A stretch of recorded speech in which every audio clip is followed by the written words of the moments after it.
नाज़रीन, आज हम बैठे हुए हैं ये डॉक्टर ईसा लेबॉर्ट्री की हमारी जो लेटेस्ट एक ब्रांच बनी है डीएच में, एग्जीक्यूटिव ब्रांच है। और उसमें ये हम लाइव सेशन आज कर रहे हैं। हमारा जो टॉपिक आज है कोविड के बारे में, क्योंकि आप देख रहे हैं कि कोरोना हमारे मुल्क में सेकंड वेव भी पूरी दुनिया में आई है और हमारे मुल्क में भी बढ़ रहा है। और आज जो हमारे गेस्ट स्पीकर हैं वो मेरे बहुत ही उनकी मैं रिस्पेक्ट करता हूँ। उनके साथ मैंने मेडिलिंक में भी काम किया। डॉक्टर यूसुफ कमाल साहब हमारे आज गेस्ट स्पीकर हैं। Welcome sir. वो कंसल्टेंट फिजिशियन हैं, आगा खान हॉस्पिटल में भी हैं और मेडिलिंक में भी अपने कंसल्टेशन करते हैं। और आज उनका हम शुक्रिया अदा करते हैं कि वो हमारी ब्रांच में आए हैं और हमारे साथ टाइम दिया है उन्होंने, और ये लाइव सेशन हम कर रहे हैं। उनके साथ हम फ्यूचर में भी मुख्तलिफ सेशन करेंगे। और हम पहले भी डॉक्टर ईसा लेबॉर्ट्री जो है सिर्फ लैब नहीं है, बल्कि हम तमाम एक्टिविटीज़ करते हैं, स्पोर्ट्स के बारे में एक्टिविटीज़ करते हैं, अवेयरनेस सेशन करते हैं, एजुकेशनल एक्टिविटीज़ करते हैं। और ये इसमें तो हम बहुत बिलीव करते हैं कि prevention is better than cure. अगर हमारे मुल्क में इस पे प्रिवेंशन पे काम किया जाए तो हमारे मुल्क में कई बीमारियों से हम बच सकते हैं। जो आज हम कोविड के हवाले से भी जब बात करेंगे तो उसमें भी प्रिवेंशन आएगी। तो सबसे पहले मैं डॉक्टर साहब से सवाल करूंगा।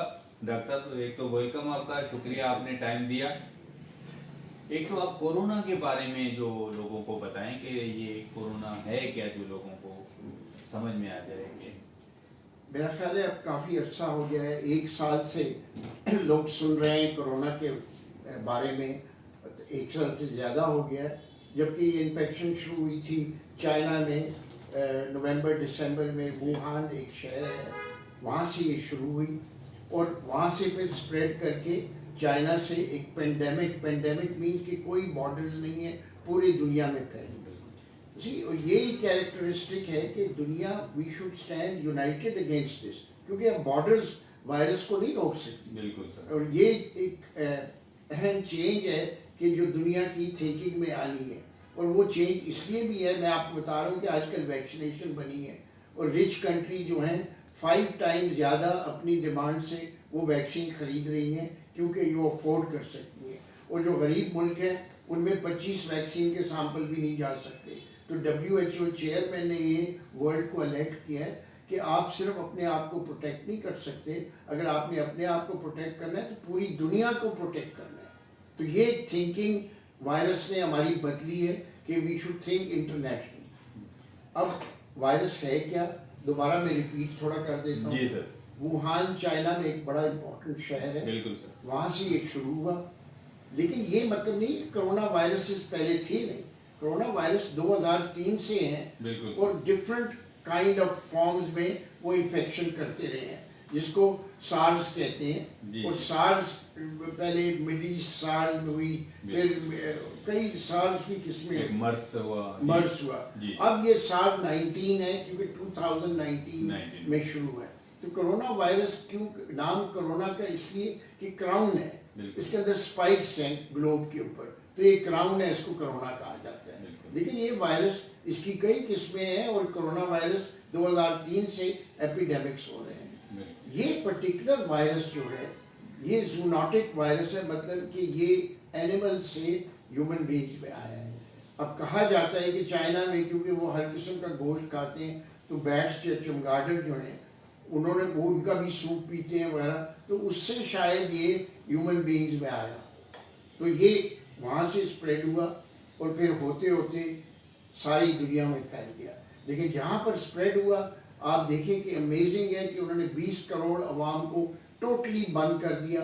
7,000 बेड्स के 7 हॉस्पिटल एक दिन में उन्होंने बनाए, क्वारंटीन किया। और अब चाइना में लीस्ट है, और जो बाकी जो डेवलप्ड कंट्रीज हैं उनमें आप देखें कि डेथ रेट क्या है। बिल्कुल सर। इसमें आप जो, एक तो हमारे पास फर्स्ट वेव आई थी, अभी ये सेकंड वेव है, इसके बारे में आप बताएंगे। वायरस में जो क्वालिटी होती है, देखिए वायरस जो है is not a living thing, virus in between है। वायरस को एक होस्ट चाहिए जहाँ के वो नशो नमा पा सकता है। होस्ट चाहे ह्यूमन बीइंग हो, एनिमल हो, वो उसके अंदर ग्रो करता है। लेकिन अगर उसके बाहर निकला जाए तो मुश्किल से 12 या 15 घंटे ठहर सकता है। और अगर हॉट एनवायरनमेंट हो तो उसमें तो चंद मिनट भी नहीं ठहर सकता। तो ये जो वायरस है ये चेंज होता रहता है। कुदरत ने भी उसमें ऐसी डेवलपमेंट की कि उसके जो ग्लोब की प्रोटीन्स हैं वो चेंज होती रहती हैं। तो इस चेंज को वेरिएंट कहते हैं, क्योंकि जैसे वो चेंज होता है तो बॉडी के इम्यून मैकेनिज्म जो है वो उसको पहले वायरस की तरह रिस्पॉन्ड नहीं करता, क्योंकि ये अनफेमिलियर चेंज है। तो इसलिए इसको वेरिएंट कहते हैं। और वेरिएंट जो अब निकला है, जो लंदन से आया है, वो ज़्यादा ख़तरनाक इसलिए कि उसका स्प्रेड ज़्यादा है, ज़्यादा इन्फेक्शियस है। तो ये इसलिए बड़ा कंसर्न हुआ है कि जो सेकेंड वेव आई है, एक तो लोगों ने एहतियात करनी भी छोड़ दी। देखो कितने लोग कहते थे कि कोरोना तो ऐसे ही बात, कहाँ है कोरोना, यहाँ तो हमें कोई नज़र नहीं आ रहा। और इस केयरलेसनेस की वजह से लोगों ने जलसे किए, मजालिस की, शादियों में जाते रहे, फंक्शंस अटेंड किए। फिर सेकेंड वेव जो है उसने बड़ा दिक्कत दिया, और आपने देखा कि कितने लोग सेकेंड वेव पहली वेव से ज़्यादा ख़तरनाक थी, और कई लोगों की डेथ्स दोबारा हो गई। अब फिर गवर्नमेंट के कहने के बाद, एजुकेशन के बाद, पेनल्टीज के बाद, देखिए प्रिवेंशन जो है इसके बढ़ के कोई तरीका नहीं। सोशल डिस्टेंसिंग 6 फुट की, मास्क पहनना, अगर एक आदमी ने मास्क पहना और दूसरे ने पहना हो तो ट्रांसमिशन रेट 1% से भी कम हो जाता है। बिल्कुल सर। और 6 फुट डिस्टेंस रखें, हैंड वॉशिंग, सैनिटाइजिंग करें, तो ये चीज़ें रुक सकती। अब लोगों ने क्योंकि तदाबीर पर अमल किया तो फिर वेव जो है वो कम हो रही है।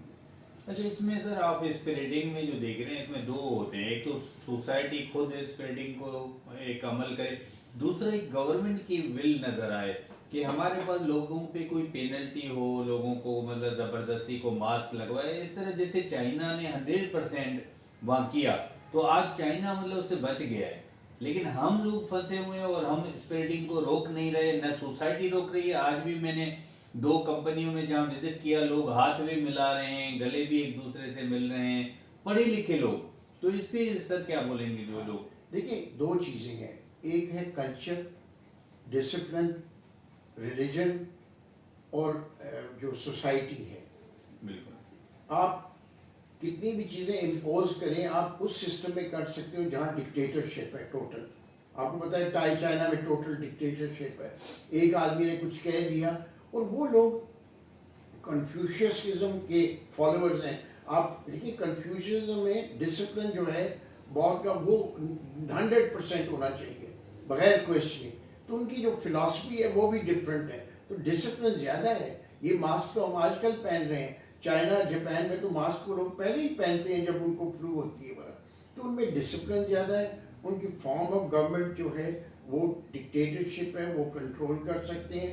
दूसरा डिक्टेटरशिप में ये है ना कि everything in the hand of dictator, ये बंद कर दो, ये खोलो। ये हमारे यहाँ जो वेस्टर्न डेमोक्रेसी सो कॉल्ड है, हमने अपने सिस्टम में इसको अडॉप्ट किया। एजुकेशन है नहीं, अवेयरनेस है नहीं, तो इसलिए हम हौच पौच हैं और इस चीज़ पर अमल नहीं करें। फिर भी आई थिंक कि पाकिस्तान ने बाकी मुल्कों से बहुत ज़्यादा अच्छा सिस्टम अडॉप्ट किया है, क्योंकि आप देखें कि आप जो भी पाकिस्तान में एंटर होता है वो कोरोना का टेस्ट कराए बगैर, एक तो जहाज़ के लिए करता है, एक पाकिस्तान में एंट्री के लिए उनको कोरोना टेस्ट। हमारी जो वीकेस्ट विंडो है वो हमारी थी सऊदी अरेबिया में लोग जो उम्रा करने और ईरान में जो ज़ियारतों के लिए जाते थे, क्योंकि उन बॉर्डर्स पर स्ट्रिक्ट कंट्रोल नहीं था। तो वहाँ से हमारी वीकेस्ट लिंक हुई है, और वो लिंक को भी उन्होंने बड़ा अच्छा तरीके से सील किया है। तो इसलिए हम कंपेयर टू अदर कंट्रीज हम बचे हुए हैं। अच्छा, इसमें सर क्या ये भी लगता है कि जो बचे हुए हैं, क्योंकि हमने मास्क तो 100% लगाया नहीं, दूसरे पे भी अमल नहीं कर रहे, हमारे लोग गरीब हैं तो सैनिटाइज़र भी सबके पास नहीं है, या हैंड वॉशिंग भी हमने अभी सीखा है। ऐसे नहीं होता कि हमारे प्राइमरी स्कूल में बच्चों को सिखाया।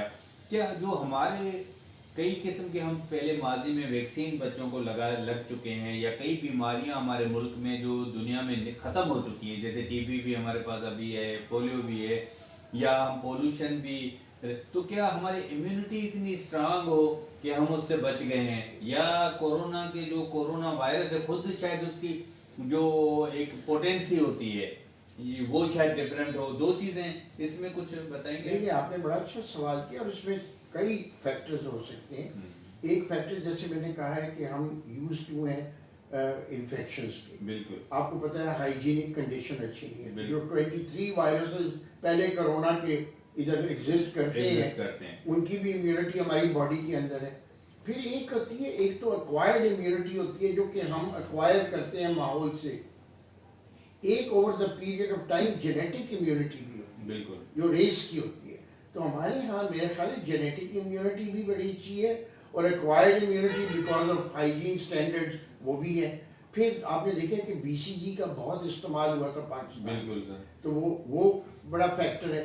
फिर आप देखिए कि हमारी पॉपुलेशन यंगर पॉपुलेशन, अगर आप स्टेटिस्टिक देखें तो इटली में जो 70% लोग थे वो 65 से ओवर थे। हमारे मेजॉरिटी 50-60% या 70-20-25 की एज ग्रुप के हैं। तो जितना भी आप यंग होंगे आपकी क़ुव्वत मुदाफ़अत ज़्यादा होगी। फिर हम मलेरियल रीजन में रहते हैं और आपको पता है इसका रिलेशनशिप इनडायरेक्टली है। आपको पता है HCQ जो मलेरिया के लिए यूज़ होती है और क्योंकि हम मलेरियल रीजन में हैं उसकी भी प्रोटेक्शन है। फिर हमारी एनवायरनमेंट, हमारी क्लाइमेट की, उसका भी असर पड़ता है। और दूसरा फिर खुला, ज़्यादा हमारे विलेजेस में खुली एनवायरनमेंट है, लोग डिस्टेंट में रहते हैं, क्लोज ग्रुप्स में, फ्लैट्स अपार्टमेंट्स में नहीं रहते, सुपरमार्केट्स में नहीं जाते, मॉल्स में नहीं जाते। तो इन चीज़ों का भी बड़ा फर्क पड़ता है। सो एक एनवायरनमेंट्स का, genetic immunity, acquired immunity, BCG, malarial region, ये सब मिला के अगर देखें तो incidence has been much lower. बिल्कुल सर। इसमें सर आप एक तो हमें ये बताएंगे हमारे नाज़रीन को कि डायग्नोसिस, क्योंकि हमारे मुल्क में तो सेल्फ मेडिकेशन बहुत ज़्यादा होती है और कई लोग होते हैं जो जिनको टेम्परेचर हो रहा होता है वो 5-5 दिन तक खुद मेडिकेशन खा रहे होते हैं, लेकिन डॉक्टरों के पास मतलब वो भले नहीं कि मतलब बड़ी हॉस्पिटल में जाएं लेकिन वो जाते नहीं हैं। तो इस पे बोलेंगे कि डायग्नोसिस ये है कि असल में कोरोना को एक हवा बनाया गया है। बिल्कुल, यानी एक स्टिग्मा है सोसाइटी में, जिसमें खुदा न खास्ता किसी को एड्स हो जाए। बिल्कुल सर। तो इसलिए लोग, मेरे अच्छे पढ़े लिखे लोग, कि जी मेरी फैमिली ने मना किया आप टेस्ट कराएं, उसको पेन्स नहीं सोए। अभी तक हमारे लोगों को समझ नहीं है कि कोरोना टेस्ट जो आप कराते हैं अपने आप के लिए नहीं करते, अपने फैमिली के लिए कराते हैं ताकि वो बचे रहें। अगर एक घर में 2 बूढ़े हैं, माँ बाप, बच्चे हैं, तो उनको आपने बचाना है। अगर कोरोना टेस्ट आप कराएंगे तो आप आइसोलेशन में जाएंगे तो वो बचे रहेंगे, इसलिए आपको कराना है। और सोसाइटी के लिए देखिए, हमारी थिंकिंग इंडिविजुअलिस्टिक नहीं होनी चाहिए। हमारी थिंकिंग कि मैं जो चीज़ कर रहा हूँ मेरे बाकी साथियों पर उसका क्या असर होगा। तो ऐसे लोग ऑफिस में नहीं जाना चाहिए, उनको अपने आप को आइसोलेट करना चाहिए, अपनी फैमिली से मिक्स नहीं करना चाहिए ताकि उनमें स्प्रेड ना हो। तो ये जो चीज़ है, एक स्टिग्मा जो है वो है, और कई लोग एतबार भी नहीं करते कि कोरोना कोई चीज़ ही नहीं है। बिल्कुल। दूसरा जो इसमें अहम चीज़ है कि 85% लोगों को कोई सिम्टम्स ही नहीं होते और 15% को होते हैं तो फ्लू की तरह होते हैं, तो लोग इसको इग्नोर कर लेते हैं। बिल्कुल। और दूसरा ये है, एक्सेस की भी बात होती है। देखिए, हर जगह टेस्ट भी फ्रीली अवेलेबल नहीं है। 6,500 रुपये टेस्ट करते हैं, और दो गवर्नमेंट हॉस्पिटल में फ्री भी होता है, लेकिन क्यूज़ है 90, किट्स नहीं है, लॉन्ग टी। तो ये अवेलेबिलिटी ऑफ टेस्ट की भी बात है। लेकिन ऑन दी अदर हैंड आप देखें, इंडस हॉस्पिटल ने एक सेंटर लगा है, तो आप जाके उधर करा सकते हैं। नीयत होनी चाहिए आपको कराने की कि भाई मैंने अपने आप को सेव नहीं करना, अपनी फैमिली को और अपनी एनवायरनमेंट को सेव करना है। तो ये जी अवेयरनेस लोगों में आनी चाहिए कि टेस्ट आप इसलिए ना कराएं कि आप बच जाएंगे, आप अपनी फैमिली को बचाएं और अपने माँ बाप को और बूढ़े लोगों को जो वल्नरेबल है। अच्छा, इसमें मैंने देखा है सर, आप डेली पेशेंट देखते हैं तो मेजॉरिटी इनकी लंग इन्वॉल्वमेंट हो रही है, उनको निमोनिया और डेथ हो रही है। तो कई लोग हैं जो जिनको सस्पेक्ट हो रहा है, बुखार भी है, खांसी भी उनकी हफ्ता या 5 दिन चली, लेकिन वो सिंपल अगर एक्सरे ही करवा दें तो एक मतलब उनको पता तो हो कि लंग्स आर सेफ, क्योंकि मेजॉरिटी की डेथ जो है। देखिए, कोरोना के 3 स्टेजेस होते हैं जी। पहला स्टेज होता है जब वायरस होता है, ये एंटर होता है नोज में। बिल्कुल सर। नोज में क्यों नहीं, माउथ में क्यों नहीं, स्किन में क्यों नहीं, आईज में, क्योंकि इसके लिए एक रिसेप्टर होता है जो चीज़ वायरस को अटैच करे। रिसेप्टर, उसकी स्पाइक जो है जहाँ अटैच होती है उसको एस रिसेप्टर कहते हैं। ये रिसेप्टर नाक में इसकी क्वांटिटी सबसे ज़्यादा। बिल्कुल सर। तो पहले अपना वायरस जो है नाक में रहता है, नाक के सेल्स के अंदर जाके वो मल्टीप्लाई करता है, उसके बाद वो हलक पर जाता है, तो 3 दिन इसको लग जाते हैं। 3 दिन के बाद जो नेक्स्ट रिसेप्टर्स हैं ज़्यादा एज वो लंग्स के अंदर है, फिर वो लंग्स के अंदर जाके जब रिसेप्टर्स एंटर होके मल्टीप्लाई करता है तो उसकी फ्लूइड जमा होनी शुरू हो जाती है लंग्स में। ये फ्लूइड कलेक्शन जो है, अगर आपकी रेजिस्टेंस सही ना हो तो नमोनिया की शक्ल में हो जाती है, और उसके जो सैक्स हैं हवा के जो लंग्स के अंदर होते हैं, उसके इर्द गिर्द जो ब्लड वेसल्स होती हैं कैपिलरीज, वो क्लॉट होना शुरू होती है, तो ऑक्सीजन कुछ लोगों में अंदर नहीं जा सकती, तो ये इसको पल्मोनरी स्टेज कहते हैं। और जो लास्ट स्टेज कोरोना का 3 दिन यानी 10 दिन के अंदर 3 दिन वायरस का स्टेज हो गया, 3 दिन लंग्स का हो गया, और 3-4 दिन फिर इम्यूनिटी स्टॉर्म होता है। इम्यूनिटी स्टॉर्म के जो आपकी बॉडी जो है वो उसके वायरस के खिलाफ अपनी क़ुव्वत मुदाफ़ियत की एंटीबॉडीज़ प्रोड्यूस करती है। जब वो एंटीबॉडीज़ प्रोड्यूस करती है तो बाज़ लोगों में इतनी ज़्यादा एंटीबॉडी प्रोड्यूस होती है कि वो दुश्मन और दोस्त में फ़र्क नहीं करती, तो वायरस को भी ख़त्म करती है और आपके नॉर्मल सेल जो बॉडी के हैं उनको भी ख़त्म करती है। इसको इम्यूनिटी स्टॉर्म कहते हैं। ये बाज़ लोगों में ज़्यादा होता है, और बाज़ जिनकी क़ुव्वत मुदाफ़ियत कम होती है उनमें भी ये स्टॉर्म ज़्यादा होता है, तो वो इस स्टेज पर आके वायरस के शिकार हो जाते हैं, जिनको हॉस्पिटलाइजेशन की ज़रूरत होती है, वहाँ जाके फिर उनको ऑक्सीजन देनी पड़ती है, वेंटिलेटर पर रखना पड़ता है, लेकिन और चीज़ें। लेकिन ये 3 स्टेजेस को अगर आप समझ लें, अब हम इन 3 स्टेजेस पर गौर, हमारे डॉक्टर भी इन 3 स्टेजेस को नहीं समझते, तो आप जो वायरस का 3 स्टेज होते हैं, पहला स्टेज जो वायरस जमा हो रहा है, इसमें एजोमैक्स की एक दवाई है एंटीबायोटिक, वो देते हैं। तो अभी तक हमारे मेडिकल कम्युनिटी में भी समझ नहीं आई कि एजोमैक्स एंटीबायोटिक का मतलब anti against living organism. Living organism bacteria है, ये वायरल इन्फेक्शन है, बैक्टीरियल इन्फेक्शन नहीं है। इसमें एंटीबायोटिक का कोई रोल नहीं होता। एंटीबायोटिक का अगर रोल है तो वाइट काउंट जब आप ब्लड की कराएंगे उसमें वाइट सेल बढ़ जाएंगे, तो आपको पता है कि भाई बैक्टीरियल इन्फेक्शन है। इनमें तो वाइट सेल लो हो जाते हैं जो वायरस में, और लिम्फोसाइट ज़्यादा होते हैं। एंटीबायोटिक अगर आप वायरल इन्फेक्शन में देंगे तो आपकी क़ुव्वत मुदाफ़ियत जो आंतों में बन रही है वो भी ख़त्म हो जाएगी। तो मेरी रिक्वेस्ट इस मीटिंग में ये है अपने कॉलीग से कि प्लीज़ एंटीबायोटिक ना यूज़ करें। एंटीबायोटिक का कोई रोल नहीं है। बिल्कुल सर। हाँ, अगर कोई आदमी डायबिटिक है, 70 ईयर ओल्ड है, ब्रोंकाइटिस उसको है, तो एज अ प्रोफिलैक्टिक आप यूज़ कर सकते हैं, क्योंकि दैट्स हार्डली 1%। यहाँ तो 20-20 साल के लोगों को एजोमैक्स दी जा रही है। और इसमें डेंजर पता क्या है कि एजोमैक्स एक वाहिद मेडिसिन है जो टाइफाइड के खिलाफ इस्तेमाल हो सकती है। अगर आपने ऐसे वैसे देना हो तो टाइफाइड के खिलाफ भी ये रेजिस्टेंट हो जाएगी। तो एक तो ये रिक्वेस्ट है। दूसरा, हमारी गलती ये करते हैं, लोग स्टीरॉयड देते हैं, कॉर्टिसोन, डेल्टा कॉर्ट्रिल, तो हर दूसरा डॉक्टर एजोमैक्स और डेल्टा कॉर्ट्रिल अगर वायरल स्टेज में देंगे तो आप हेल्प करेंगे कि वायरस प्रोपोगेट हो। वायरस डेल्टा कॉर्ट्रिल या नसों को फुलाने के लिए या इम्यूनिटी स्ट्रॉन्ग वाले स्टेज पर अगर ज़रूरत पड़े तो दी जाती है। तो इस फोरम में मेरी रिक्वेस्ट है अपने कॉलीग्स के साथ, डॉक्टर्स के साथ, कि प्लीज़ अगर कोरोना कोई पॉजिटिव हो तो इमीडिएटली उनको एजोमैक्स और कॉर्टिसोन ना स्टार्ट करें, क्योंकि इसकी इंडिकेशन कोई नहीं है।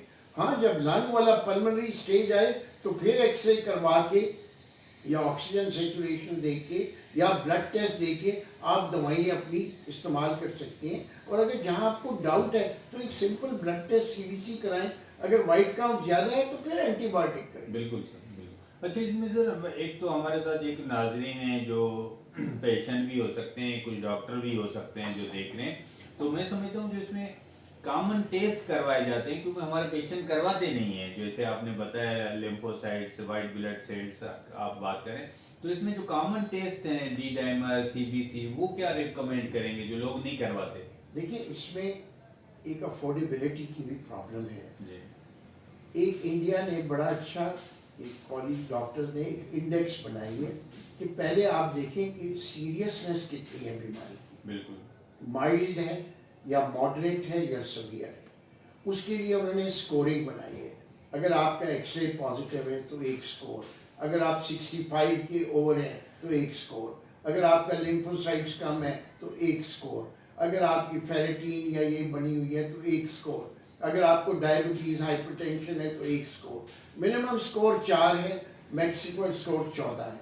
तो इससे पहले इवेल्युएट करें। एक बड़ा सिंपल टूल है कि ये जो पेशेंट है ये माइल्ड है, मॉडरेट है या सवियर है। बिल्कुल। अगर आपके पास माइल्ड और मॉडरेट लोग हों और यंग लोग हों तो उनमें सारे टेस्ट कराने की ज़रूरत नहीं है।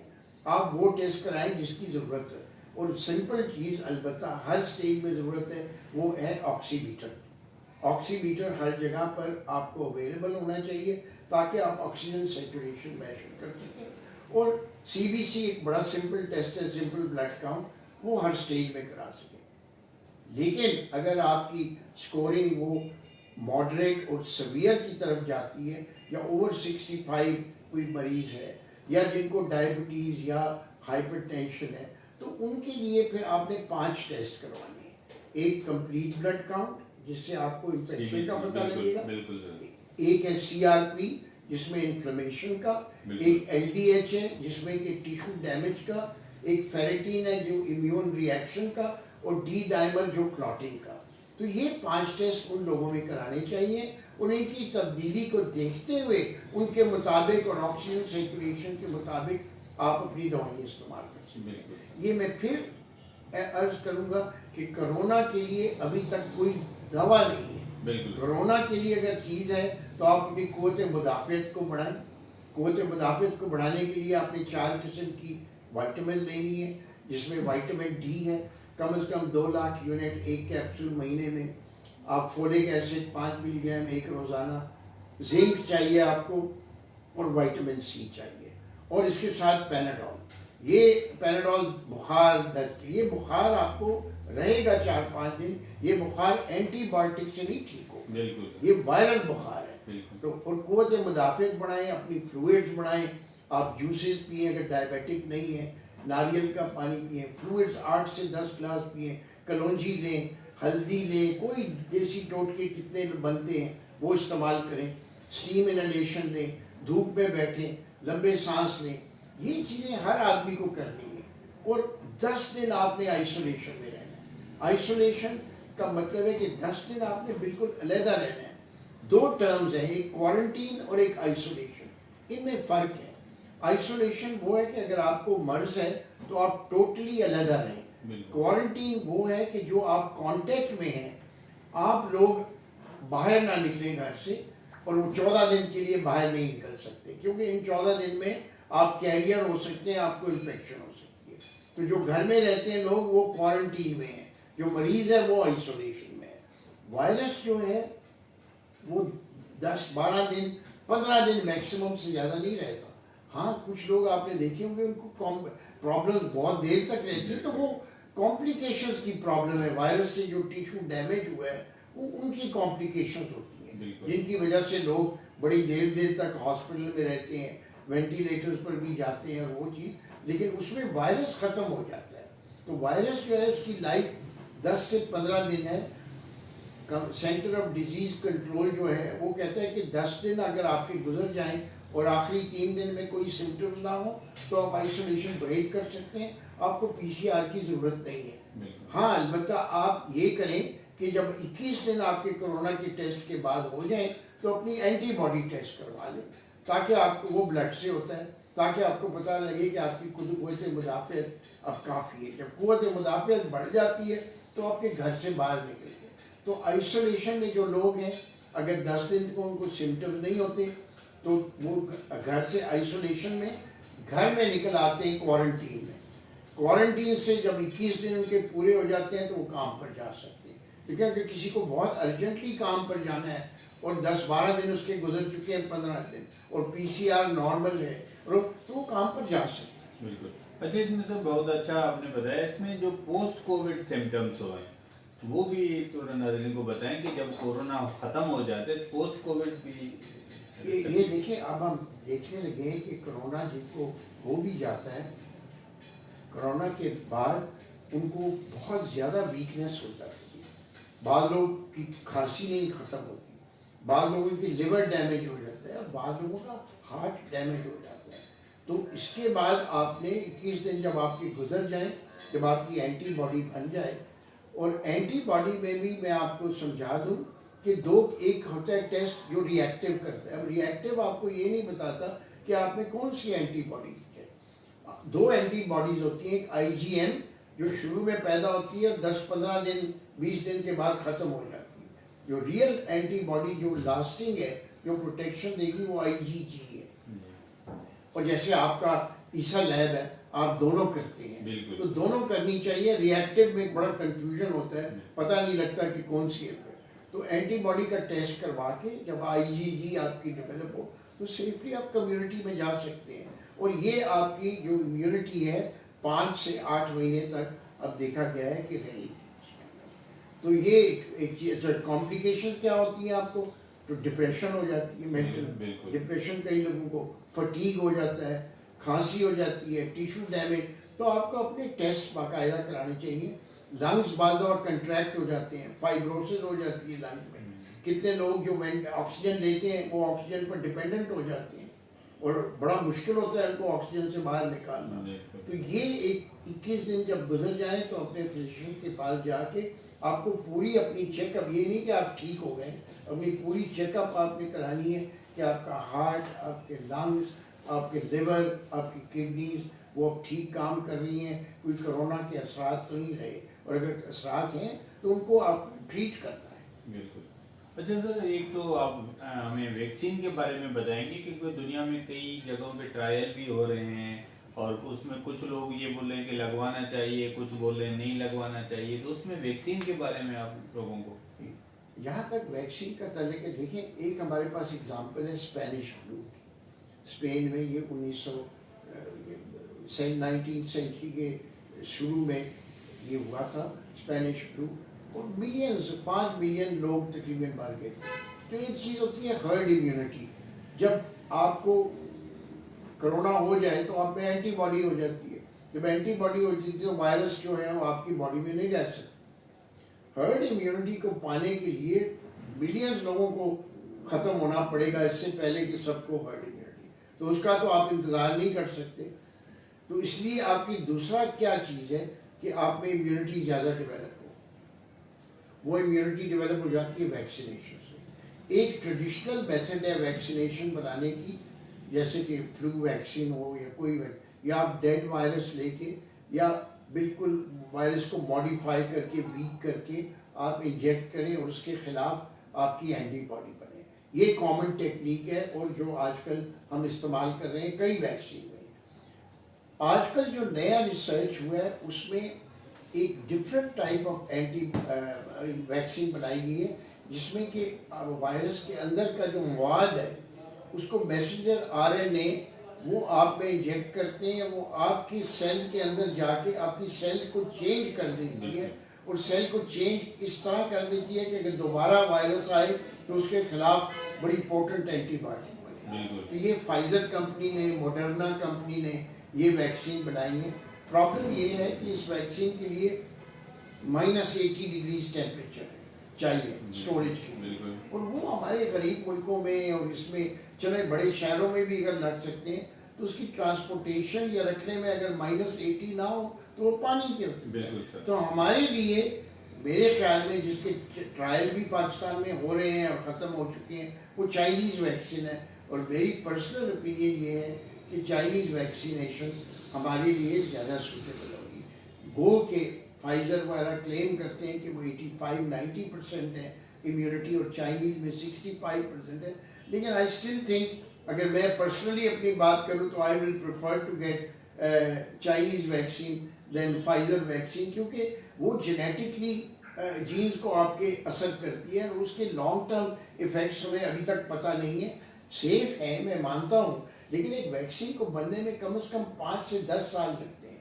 ये वैक्सीन 1 साल में तैयार होगी, तो इसलिए हमें इसकी फ्यूचर का नहीं पता कि क्या असरात रहेंगे। बिल्कुल सर।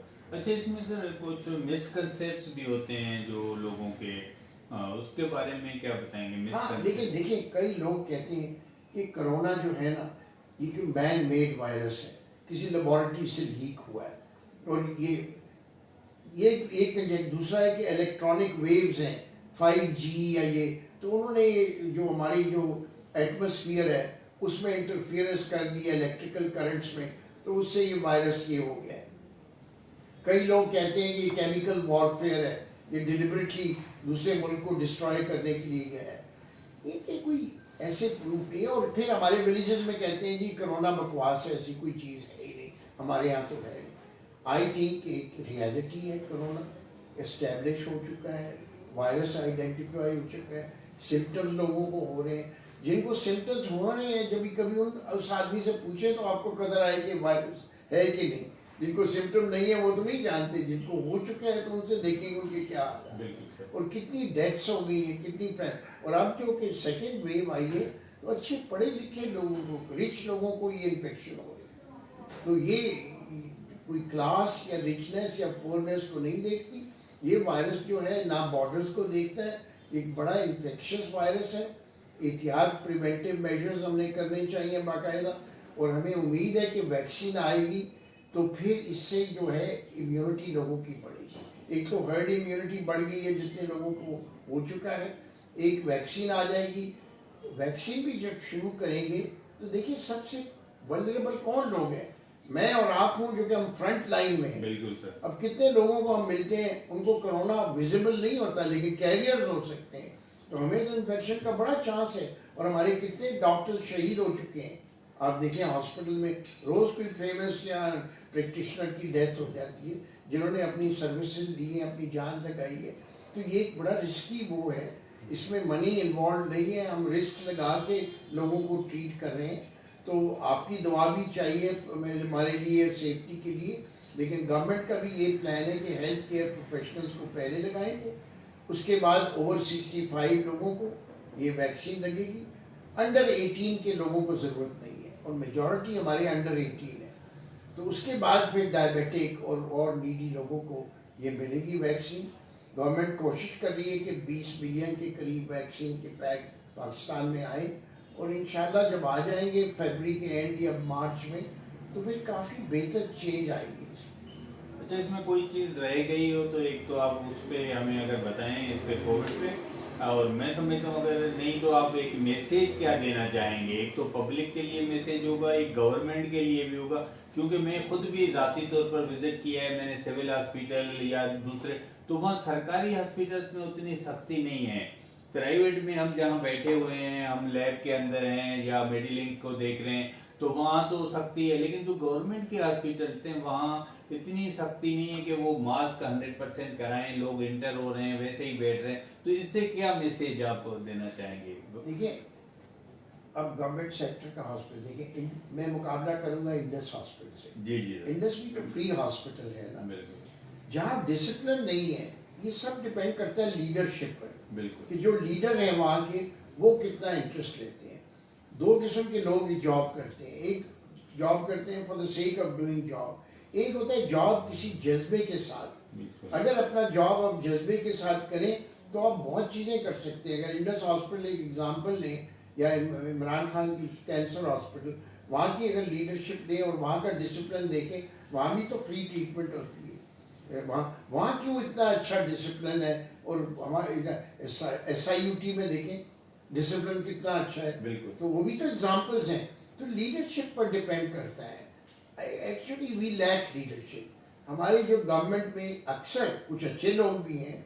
आप JPMC की इमरजेंसी रूम देखें, वो एक क्लासिक एग्जांपल है कि वहाँ मेरा एक सर्वेंट गया था, उसका एक्सीडेंट हुआ था, इतना अच्छा उसका इलाज हुआ। मैं तो बहुत क्रेडिट देता हूँ वहाँ की लीडरशिप को कि जिन्होंने इतनी अच्छी तो अगर कोई करना चाहे तो कर सकता है। बिल्कुल सर। तो आई थिंक कि ये मेरी रिक्वेस्ट होगी लीडरशिप को, अपनी मेडिकल लीडरशिप को, कि ज़रा एक्स्ट्रा ध्यान दें इन सब प्रोटोकॉल्स पर अपने एरिया ऑफ कंट्रोल में, चाहे वो ऑफिस हो, चाहे हॉस्पिटल हो, चाहे आपकी कमर्शियल ऑर्गेनाइजेशन हो। इनमें ज़रा तवज्जो दे के अपने लोगों का ख्याल रखें, ताकि उनके ऊपर भी कितने लोग डिपेंडेंट हैं। इसी तरह स्कूल में अपने SOPs फॉलो करें वगैरह। ऑफिस गवर्नमेंट जो है आई थिंक काफ़ी हद तक कर रही है गवर्नमेंट, लेकिन गवर्नमेंट जो है आई थिंक वो भी तो government is of the people by the people. अगर लोग ही वो ना हों अपने आप को चेंज तो गवर्नेंस का तो नाम नहीं रहेगा। तो इसलिए मेरा ख्याल है ये रिस्पॉन्सिबिलिटी हर इंडिविजुअल पर है कि हम ये अपनी इंडिविजुअल रिस्पॉन्सिबिलिटी करें। ज़्यादा रिस्पॉन्सिबिलिटी मेडिकल कॉलेज की है कि हम मेडिकल कॉलेज जो हैं अपने लोगों को कैसे ट्रीट करते हैं। जैसे मैंने बार बार कहा है कि रियली ट्रीटमेंट में हम सही ट्रीटमेंट और गाइडेंस लोगों को दें। हम एजोमैक्स और कॉर्टिसोन वाली ट्रीटमेंट छोड़ दें। ये ट्रीटमेंट लोगों को हार्म देती है, आपकी क़ुव्वत मुदाफ़ियत को कम करती है। और ये मेरी अगेन रिक्वेस्ट है मेडिकल प्रैक्टिशनर्स की कि 3 स्टेजेस वायरल के याद रखें। पहले वायरीमिया का स्टेज है 3 दिन का, फिर 3-4 दिन का पल्मोनरी, और फिर इम्यून स्टॉर्म का। आप वायरीमिया के स्टेज में एजोमैक्स और कॉर्टिसोन नहीं यूज़ कर सकते, और कॉर्टिसोन यूज़ भी करनी है तो आप डेल्टा कॉर्ट्रिल ना करें, आप डेक्सामेथासोन करें, जिसके के हार्मफुल इफेक्ट्स कम होते हैं और रिकमेंडेड है। अभी भी हमारे यहाँ डेल्टा कॉर्ट्रिल और प्रेडनिसोन का बड़ा रिवाज है। दूसरा, जब आप कॉर्टिसोन यूज़ करें तो उसकी प्रिकॉशन मरीज को समझाएं कि उससे आपका ब्लड प्रेशर बढ़ जाएगा, उससे आपका शुगर बढ़ जाएगी, उसके आपके बॉडी का निज़ाम, उसके लिए भी उनको तदाबीर बनाएं। ये ना कि मैं नुस्खा लिख के तो उनको दे दें। और क़ुव्वत मुदाफ़ियत और फॉलो अप उनकी कि पोस्ट कोविड का भी इनको समझाना है। डैमेज पेशेंट को बिल्कुल काउंसलिंग करती है। मैं अपने आप छोटे से उसमें बताता हूँ कि मैं तकरीबन 12-15 मरीज़ कोविड के टेली मेडिसिन से रोज़ाना ट्रीट करता हूँ। तो मैंने बजाय इसके कि हर आदमी को ये समझाऊँ, मैंने टेप मैसेजेस बना दिए कि कोरोना है क्या, उसकी तदाबीर क्या है, क़ुव्वत मुदाफ़ियत को कैसे बढ़ा सकते हैं, देसी टोटके भी हैं, एलोपैथिक भी हैं, और स्टेजेस क्या हैं। तो ये समझाने के लिए हर मरीज़ को ये मैं भेज देता हूँ, तो वो लोग बेटर एजुकेटेड हो जाते हैं, और उससे हम इसका स्प्रेड डिजीज़ का कंट्रोल कर सकते हैं। और मेरी दरख्वास्त है कि ये सिंपल तरीका है, आप भी अपने क्लिनिक्स में ये कर सकते हैं बिल्कुल अपने मरीजों के साथ। तो 3 स्टेजेस, गवर्नमेंट के ऑफिसर्स को, हेड्स ऑफ डिपार्टमेंट को, कमर्शियल ऑर्गेनाइजेशन को, सबको हमें ओनरशिप लेके रिस्पॉन्सिबिलिटी लेनी है। एक तो आपने देखा नाज़रीन कि डॉक्टर साहब ने बिल्कुल बताया कि एक तो किसी भी काम के लिए जज्बे का होना बहुत ज़रूरी है, और वो जज्बा हमें SIUT में नज़र आता है, वो जज्बा हमें इंडस हॉस्पिटल में नज़र आता है, और वो जो उन्होंने इमरजेंसी की बात करी जिन्हें हॉस्पिटल की, मैं समझता हूँ अगर हम एक विल पैदा करें, अपना जज्बा करें, जो तमाम हॉस्पिटलों को चला रहे हैं, जो उनके मेडिकल सुपरिटेंडेंट होते हैं, उनके बोर्ड होते हैं, तो वो उसको साफ सुथरा भी बना सकते हैं, उसको उतना अच्छा बना सकते हैं जितना SIUT और इंडस हॉस्पिटल है। और मैं समझता हूँ कि अगर हम तमाम प्रिवेंशन पे भी जाएंगे कि हम तमाम लोग मास्क भी लगाएंगे और डिस्टेंस भी रखेंगे और हाथ नहीं मिलाएंगे, गले नहीं लगेंगे, तो मैं समझता हूँ हम भी चाइना की तरह कोरोना फ्री कंट्री बन जाएंगे। नहीं तो मैं समझता हूँ जैसे हमारे मुल्क में अभी तक TB चल रही है, हमारे मुल्क में मलेरिया चल रही है, हमारे मुल्क में अभी तक पोलियो, जो हम दुनिया के 2 मुल्कों में हम भी हैं,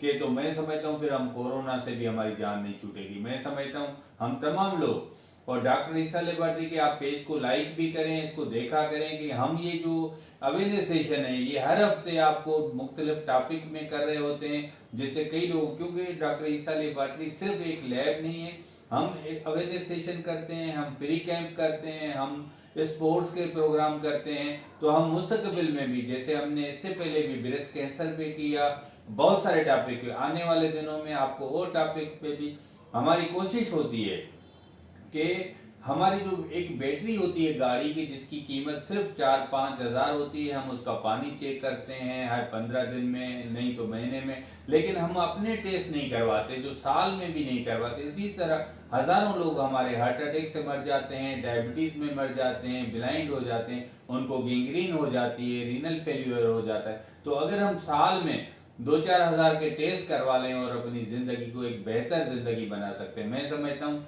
आप लोगों का शुक्रिया, और डॉक्टर यूसुफ कमाल साहब ने, हम आने वाले दिनों में डॉक्टर यूसुफ कमाल से फिर किसी और टॉपिक पे बात करेंगे। थैंक यू वेरी मच नाजरीन, आपने सुना।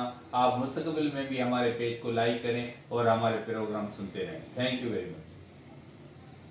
कैसा हुआ, मैसेज कन्वे हो?